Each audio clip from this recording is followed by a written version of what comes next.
Saudarābija nevēlas iegūt nevienu. Saudarābija nevēlas iegūt nevienu kodolbumbu, bet bez šaubām, ja Irāna izstrādās kodolbumbu, mēs sekosim viņu piemēram pēc iespējas ātrāk. Sancenība starp Irānu un Saudarābiju ir kļuvusi vēl saspīlētāka. Tas agrāk bija augstais karš, tagad sāk izskatīties daudz karstāks.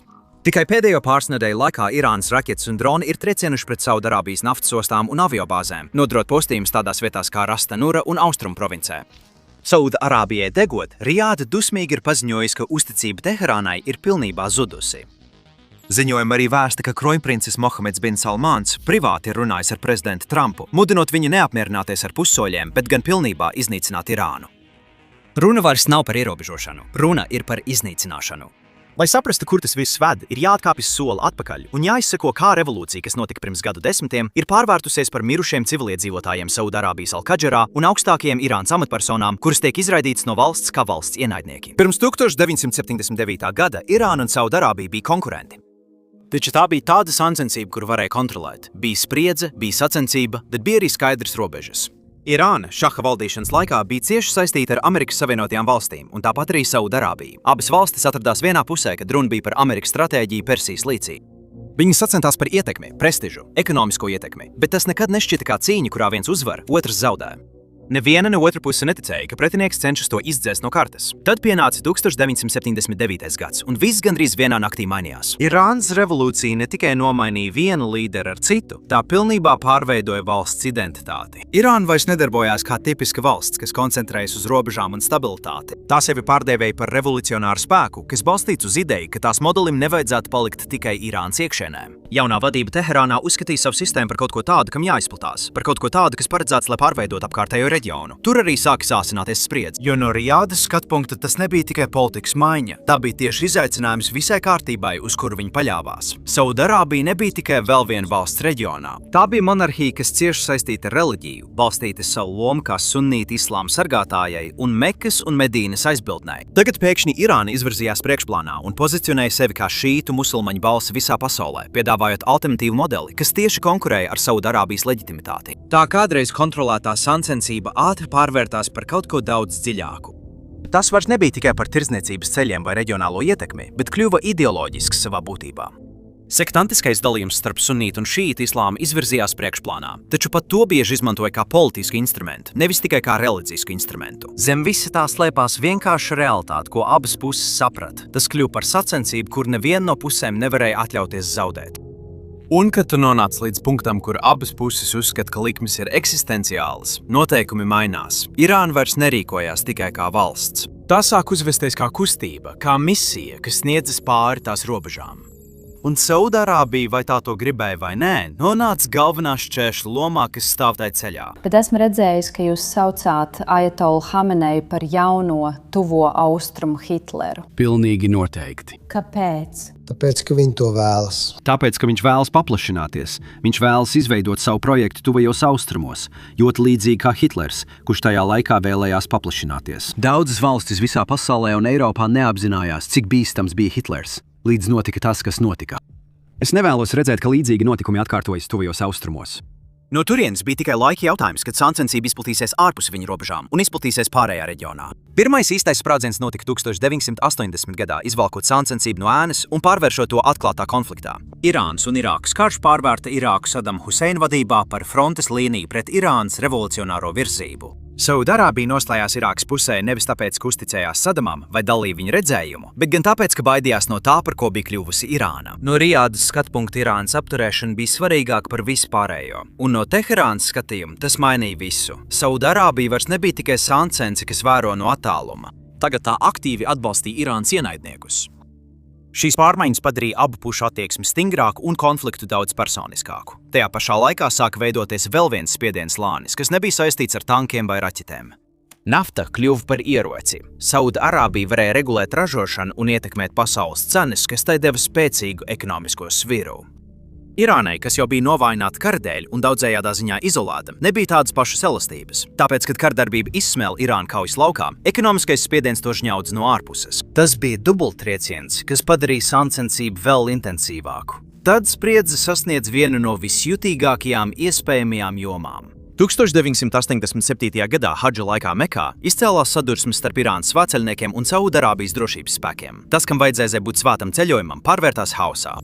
Vairāk nekā 400 svētceļnieki tika nogalināti, lielākā daļa no tiem bija irāņi. Reakcija bija tūlītēja un emocionāla. Tika uzbrukts vēstniecībām, dusmas izlauzās ielās un diplomātiskās attiecības starp abām valstīm sabruka. Tajā brīdī konflikts vairs nebija tikai politisks vai militārs. Tas skāra pašu reliģiju un parasto cilvēku dzīves.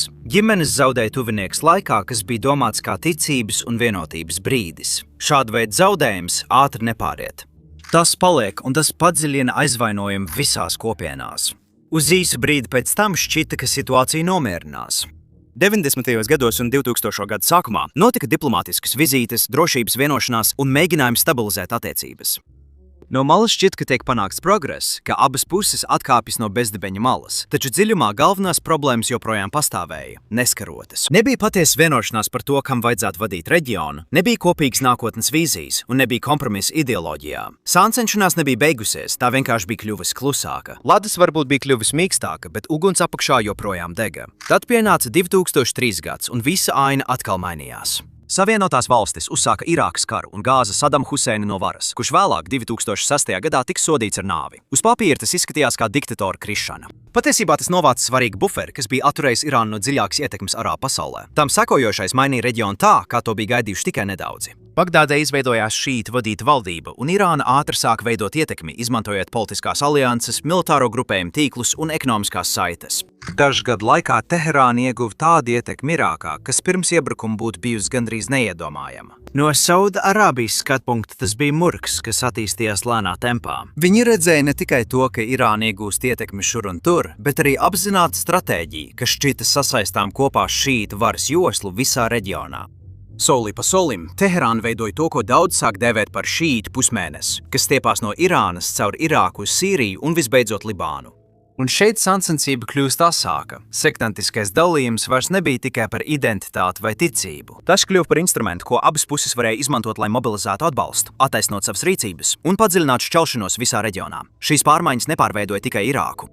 Tas izmainīja spēku līdzsvaru visā tuvajos austrumos, un kad valstis sāka vājināties šīs spiediena ietekmē, sāncensība atrada jaunus laukus, kur izpausties, pārvēršot trauslās valstis par kaujas laukiem. Šis ir brīdis, kad sāncensība pilnībā izgāja atklātībā un kļuva neiespējami to ignorēt. Tā pārgāja savā redzamākajā formā – aizstāja karos.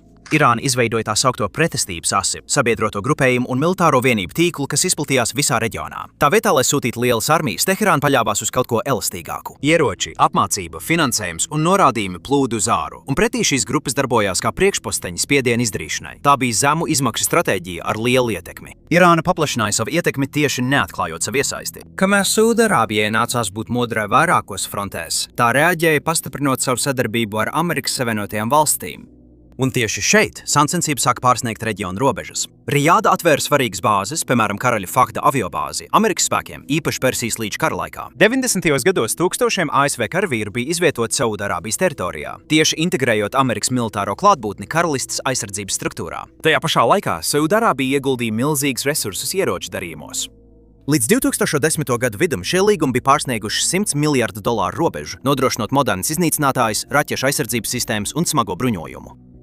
Tas nebija tikai par ieroču iegādi, tas bija par Sauda drošības nostiprināšanu Amerikas sistēmā. Un tad bija nafta, kas klusi nostiprināja visu fonā. Saudarābija joprojām bija pasaules naftas tirgu stabilizējošais ražotājs, kas spēja palielināt vai samazināt ieguvi, lai stabilizētu globālās cenas. Tas deva Vašingtonai pārliecību, ka pat ja Irāna izjauktu piegādes, tirgu varētu līdzsvarot. Tādējādi enerģija kļuva par daļu no stratēģijas, tieši sasaistot ekonomisko varu ar militāro pozicionēšanos. Tajā pašā laikā veidojās vēl viena aliansēšanās. Klusāk, bet tikpat nozīmīgi. Izraēla, lai gan formāli nebija sabiedrotā ar Saudarābiju, sāka virzīties vienā virzienā. Abas valstis uzskatīja Irānu par galveno draudu. Aizkulisēs pieauga izlūkošanas sadarbība, īpaši attiecībā uz tādām grupām kā Hezbollah un Irānas kodolambīcijām.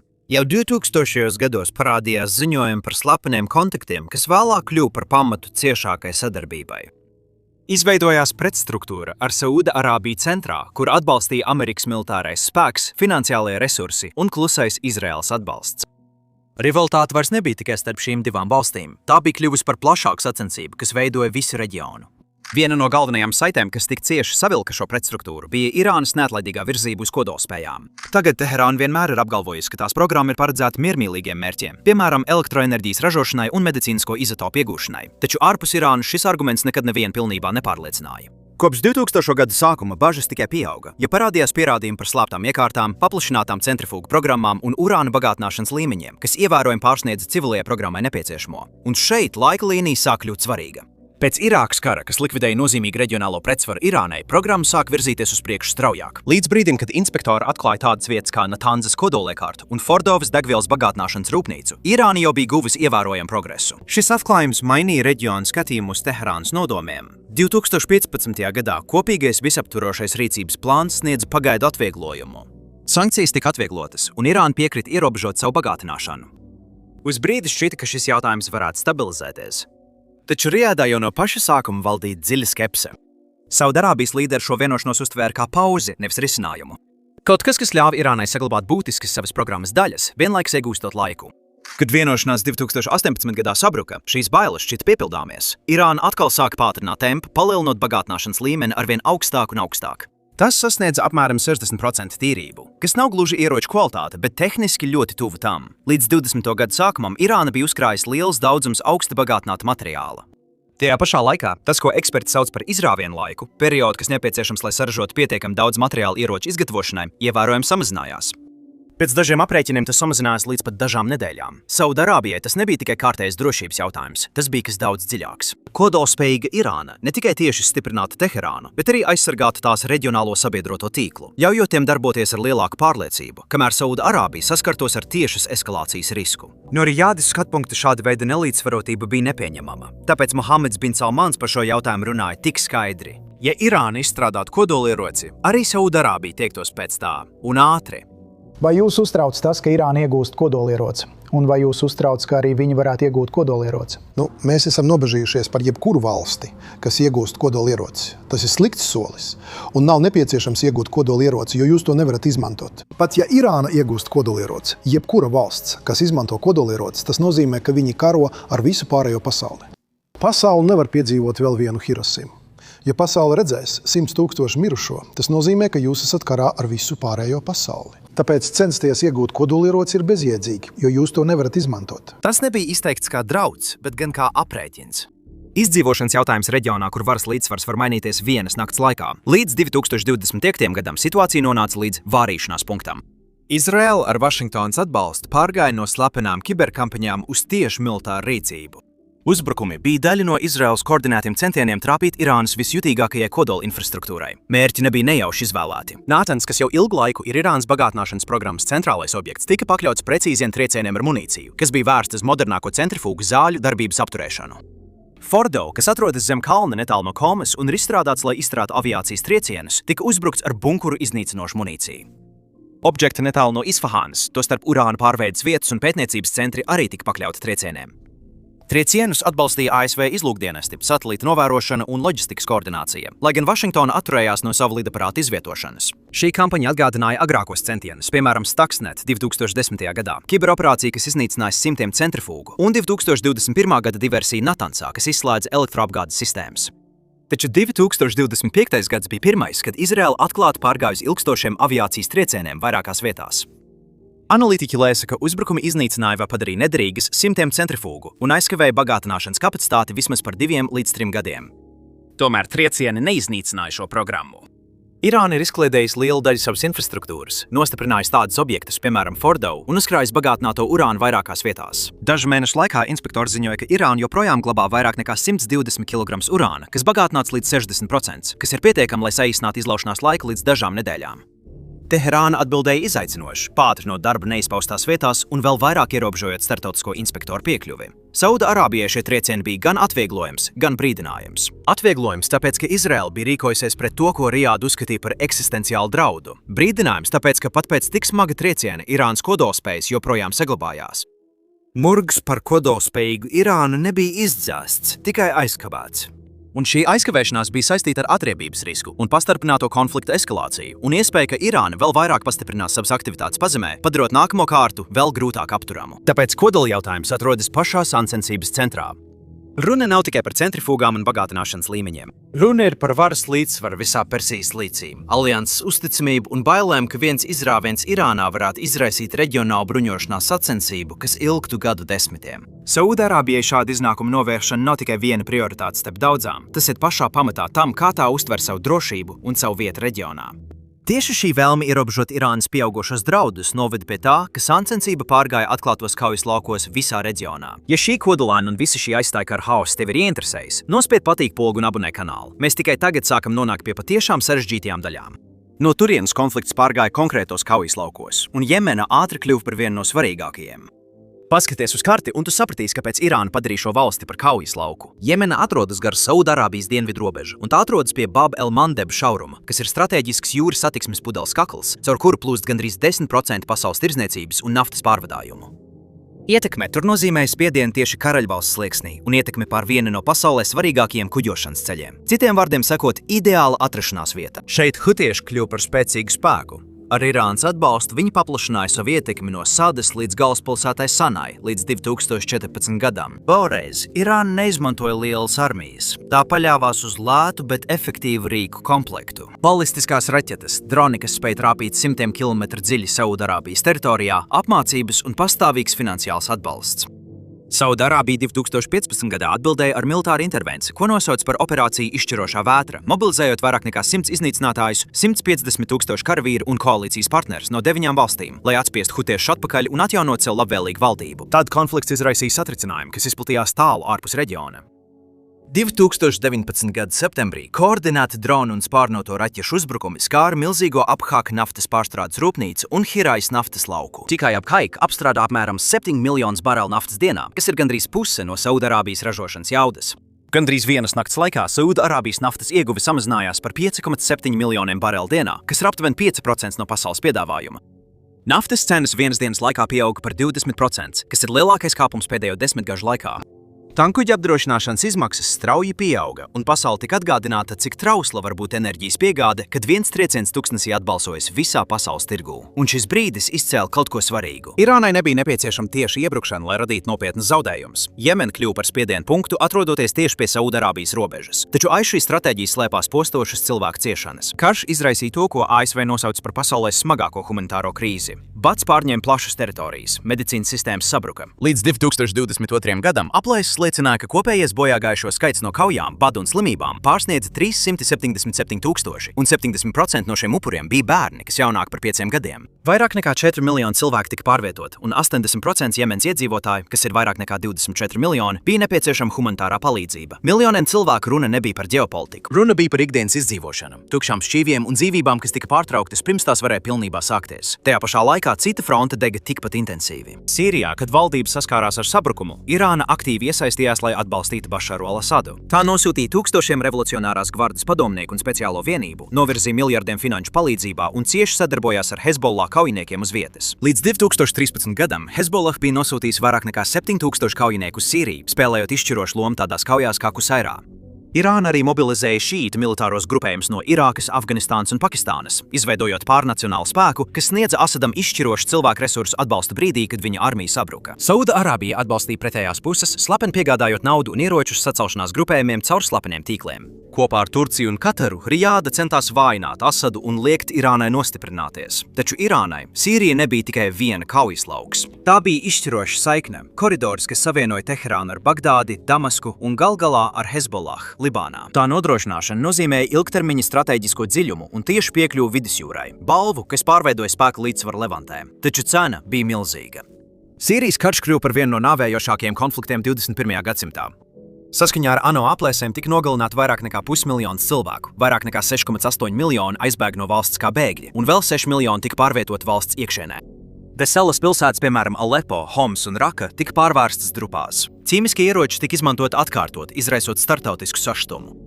Ekonomika sabruka. IKP no 2011 līdz 2016 gadam samazinājās par vairāk nekā 60%. Karš turpinājās gadiem ilgi, atstājot dziļas rētas paudzēs un radot humanitāro krīzi, kas atbalsojās tālu aiz Sīrijas robežām. Un tomēr zem mainīgajām aliansēm un posta galvenā dinamika palika nemainīga. Sīrija bija vēl viena skatuve, kur Irāna un Saudarābija cīnījās ar sev lojālu grupējumu starpniecību. Katra apņēmības pilna liekt otrai uzvaru. Noņemot visus slāņus, tā bija tā pati sāncensība, kas norisinājās asinīs un postā. Tad bija klusāks arēnas, vietas, kur ietekme pieauga bez pilnmēroga kara. Irākā Irānas atbalstītās militārās grupas ieguva reālu varu gan drošības spēkos, gan politikā. Libānā Hizbollah kļuva par dominējošo spēku, ietekmējot valdības lēmumus un vienlaikus saglabājot lielu bruņojumu. Bahreinā Saudarābija 2011. gadā nosūtīja karaspēku, lai apspiestu nemierus, kurus tā uzskatīja par saistītiem ar Irānas ietekmi. Kļuva skaidrs, ka šī sāncensība nepaliek vienā vietā.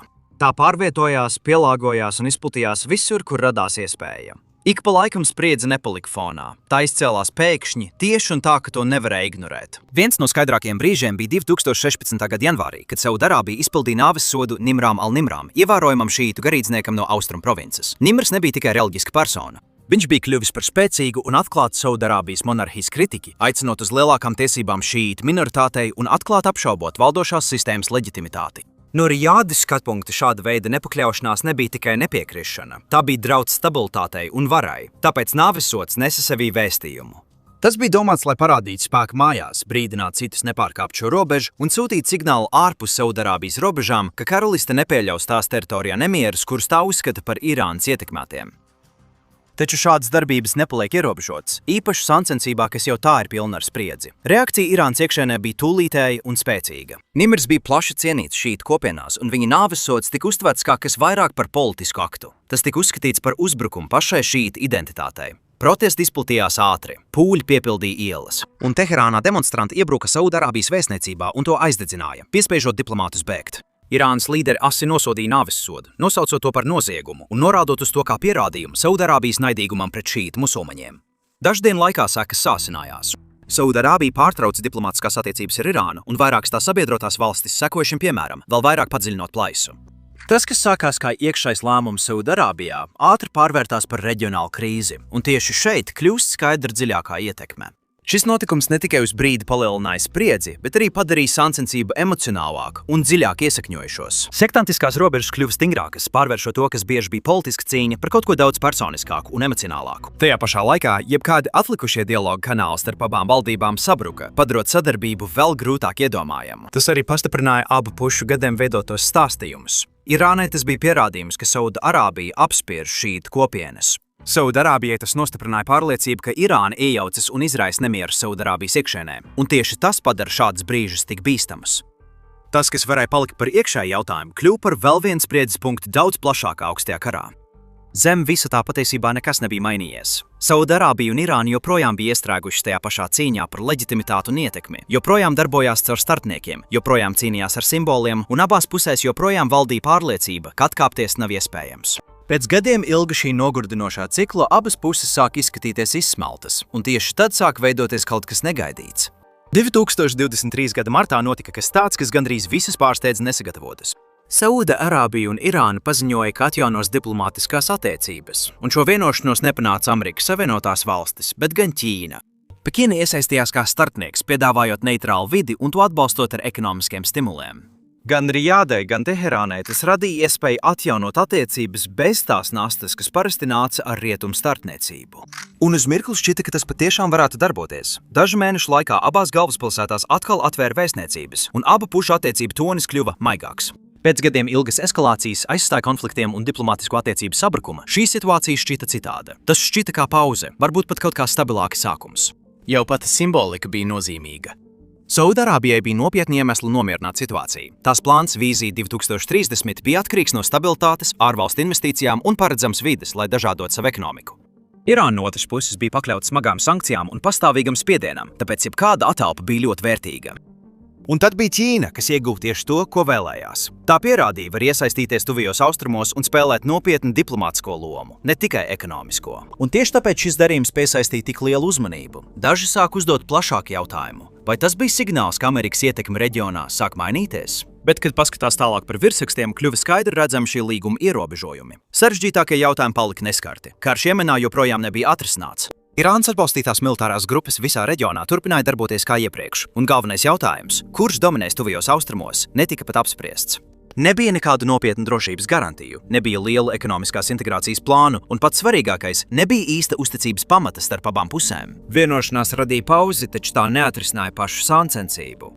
Tātad rokas spiediens bija īsts, bet risinājums nebija. Vienošanās deva laiku, un uz kādu brīdi ar to pietika. Taču tiklīdz spiediens sāk atkal pieaugt, plaisas kļuva redzams, un tas bija atgādinājums. Šī sāncensība nekad nebija patiesi atrisināta. Tā tikai gaidīja nākamo brīdi, lai atkal parādītos. Un tagad mēs nonākam līdz šim brīdim, un noskaņa atkal mainās. 2026. gadā vecā sāncensības starp Irānu un Saudarābiju strauji sāsinās. Irānas atbalstītie uzbrukumi pieaug, un atmosfēra visā reģionā šķiet asāka, saspringtāka un bīstamāka, nekā tā bijusi gadiem ilgi. Saudu līderi vairs nerunā piesardzīgi un neatstāja vietu neskaidrībai. Viņi atklāti saka, ka uzticība ir zudusi, un valoda, kas nāk no Rijādas, ir daudz asāka. Pastarpinātie konflikti nekad īsti neapstājās, un tādas grupas kā Hutī joprojām ir pastāvīgs spiediena punkts, uzbrukot kuģiem Sarkanajā jūrā un apdraudot enerģijas plūsmas. Šoreiz trieciens tiek dots tieši tur, kur Saudarābija jūtas visneaizsargātākā. Tas arī padara šo brīdi tik atšķirīgu. Gadu gaitā Saudarābija ir strādājusi pie kaut kā lielāka nekā tikai nafta. Vīzija 2030 tika izstrādāts kā ilgtermiņa pārmaiņu plāns, lai samazinātu atkarību un atvērtu jaunus ekonomiskos ceļus. Tāda projekta kā Nijoma, kas top gar Sarkanās jūras piekrasti, bija paredzēta, lai stabilizētu šo nākotni. Jauni tirzniecības ceļi un loģistikas centri bija domāti, lai padarītu karalisti noturīgāku. Bet, kad tiek traucētas kuģošanas līnijas, apdrošināšanas izmaksas pieaug un kravu pārvadājumi palēninās. Un šie plāni sāk izskatīties trauslāki, nekā bija gaidīts. Tas, kas kādreiz šķita kā tāls konflikts, tagad tieši apdraud Saudarābijas ekonomiskās ambīcijas. Ilgu laiku Rijādas stratēģija balstījās uz ierobežošanu. Mērķis bija ierobežot Irānas ietekmi, nepieļaut sāncensības sāsināšanos un izvairīties no pilna mēroga eskalācijas. Šī pieeja sāk mainīties. Ziņojumi liecina, ka Mohameds bin Salmans ieņem agresīvāku nostāju, pat privātās sarunās ar Donaldu Trumpu aktualizējot šo jautājumu un uzstājot, ka šobrīd varētu izmantot, lai vēl vairāk vājinātu Irānu. Taču šāda domāšana ir saistīta ar nopietniem riskiem. Sistēmas sagraušana negarantē stabilitāti. Biežāk tas paver durvis haosam, iekšējām varas cīņām un konfliktiem, kas izplešas ārpus valsts robežām. Jūs esat bijuši sāncensi gadsimtiem ilgi. Kāds ir šī konflikta patiesais iemesls? Vai tā ir cīņa par islāmu? Irāna nav sāncence Saudarābijai. Tās armija nav starp 5 spēcīgākajām armijām musulmaņu pasaulē. Saudarābijas ekonomika ir lielāka nekā Irānas ekonomika. Irāna ir tālu no tā, lai būtu līdzvērtīga Saudarābijai. Irāna no otras puses turpina spēlēt pavisam citu spēli. Tā vietā, lai iesaistītos tiešā konfrontācijā, Irāna paļaujas uz savu sev lojālu grupējumu tīklu, izmantojot mazākus mērķētus triecienus, kas uztur pastāvīgu spiedienu, neizraisot pilna mēroga karu. Tā ir stratēģija, kas balstīta uz elastību. Problēmas var tikt radīts vairākās vietās vienlaikus, piespiežot Saudarābiju izkliedēt savu uzmanību. Rijāda atbild ar naudu, diplomātiju un globālām partnerībām, taču atšķirīgais pieejas stils padara visu situāciju grūtāk prognozējamu. Tajā pašā laikā Irāna saskars ar pieaugošu spiedienu valsts iekšēnē. Ekonomika ir zem spiediena, valūta ir novājinājusies. Inflācija dažos periodos ir pārsniegusi 40%, un jauniešu bezdarbs joprojām ir augsts. Šāda veida spiediens veidojas lēni, bet pastāvīgi, īpaši jauniešu vidū, un tas var attīstīties jebkurā virzienā. Tas var pārvērsties par neapmierinātību ar sistēmu, vai arī pastiprināt pretestību, kad ārējais spiediens pieaug. Tātad šis vairs nav tikai kārtējais cikls ilgstošā sāncensībā. Tas vairāk izskatās pēc modeļa, kas nepārtraukti atkārtojas. Katrs nākamais posms kļūst asāks nekā iepriekšējais. Katra pauze ir bijusi īslaicīga, un katra atgriešanās ir notikusi ar lielāku intensitāti. Pašreizējais brīdis rada to pašu sajūtu, tikai ar augstākām likmēm. It kā iznākums varētu mainīt ne tikai līdzsvaru starp šīm divām valstīm. Hutieši joprojām ir aktīvi pie Bab el-Mandeba šauruma, viena no noslogotākajiem tirdzniecības ceļiem pasaulē. Būtiska daļa no pasaules tirdzniecības notiek caur šo koridoru. Katrs uzbrukums palielina apdrošināšanas izmaksas, palēnina kuģošanu un paaugstina degvielas un preču cenas. Šīs sekas izplatās tālu ārpus reģiona, ietekmējot ikdienas dzīvi vietās, kas šķiet tālu no konflikta. Saudarābijai draudi ir tūlītēji un personiski. Svarīgas naftas iekārtas atrodas sasniedzamā attālumā, un katrs veiksmīgs trieciens atgādina, cik ievainojams joprojām ir karaļvalsts galvenais ienākuma avots. 2019. gada uzbrukums apkaikas naftas pārstrādes rūpnīcai parādīja, cik ātri traucējumi var satricināt pasaules tirgus. Ja šādi gadījumi kļūs biežāki, naftas cenas pieaugs, sekos inflācija, un ietekme būs jūtama daudz tālāk par tuviem austrumiem. Tāpēc ārējās lielvaras joprojām ir cieši iesaistītas. Savienotās valstis uztur ciešas drošības saites ar Saudarābiju, sākot no ieroču darījumiem līdz izlūkošanas sadarbībai, cenšoties līdzsvarot atbalstu ar nepieciešamību novērst plašāku konfliktu. Ķīna pieiet tam no citas skatpunkta. Tā palīdzēja panākt 2023. gada vienošanos starp Rijādu un Teherānu, cenšoties pozicionēt sevi kā stabilizējošu spēku.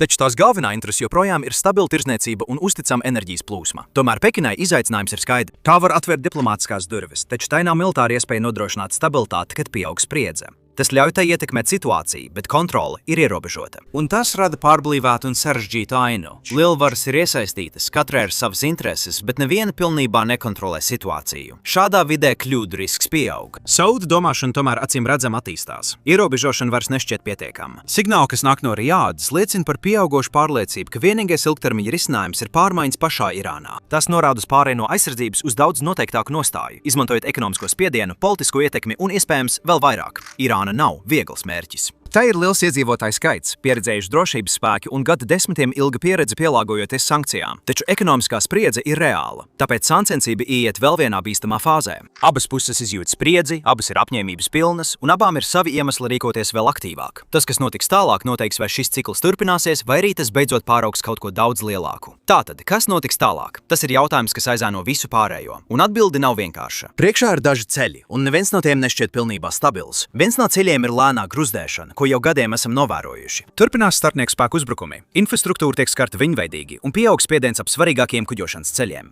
Tas uztur reģionu saspringtu vienmēr uz naža asmens, bet tomēr neizraisa pilna mēroga karu. Tas ir juceklīgs, dārgs un neparedzams, taču arī pazīstams. Abas puses zina, kā darboties šādos apstākļos, taču šī līdzsvara trauslums nozīmē, ka to nav grūti izjaukt. Cits ceļš ir nopietna kļūda. Viens uzbrukums aiziet par tālu, vai viena atbilde pārkāpj robežu, kuru vairs nevar atsaukt. Tajā brīdī konflikts var pāraugt no kontrolēta spiediena par kaut ko daudz lielāku, daudz grūtāk ierobežojamu. Tad ir arī nezināmais faktors, un tas atrodas pašā Irānā. Ekonomiskās grūtības, stingra politiskā kontrole un pieaugoša neapmierinātība jau iepriekš ir izraisījuši protestus. Ja šis spiediens atkal pastiprināsies, situācija var ātri mainīties, taču pat tas negarantē stabilitāti. Ja sistēma vājinās vai sašķeļas, tas var pavērt durvis iekšējām varas cīņām, sadrumstalotībai un nestabilitātei, kas var izplatīties arī uz kaimiņu valstīm. Pārmaiņas nevienmēr nozīmē mieru. Dažkārt tas rada cita veida haosu, un tas viss atgriežas pie vienas vienkāršas realitātes. Šī sāncensība atrodas pašā globālās enerģētikas un tirdzniecības centrā. Raķete, kas palaista no Jemenas vai uzbrukums pie Saudarābijas naftas objektiem, nepaliek lokāls. Tas izplatās tālāk, kuģošanas izmaksas pieaug, naftas cenas reaģē nekavējoties.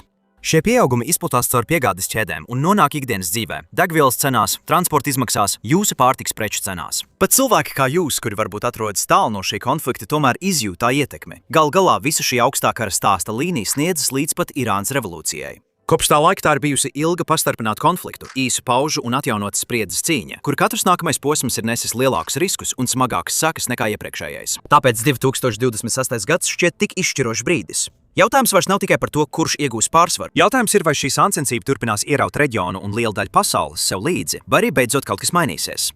Tuvie austrumi jau ir piedzīvojuši pietiekami daudz konfliktu un saspringta miera periodu. Cīņa ir bijusi augsta, un tā turpina pieaugt. Kas notiks tālāk? Mēs izlemsim, vai šī sāncensība turpinās vilkt visu sev līdzi, vai arī šis cikls beidzot pārtrūks. Ja vēlies būt soli priekšā nākamajam šīs sāncensības uzliesmojumam, nospied patīk pogu un abonē. Uzticies man, uguņošana vēl ne tuvu nav galā, un drāma arī nekur nepazūd.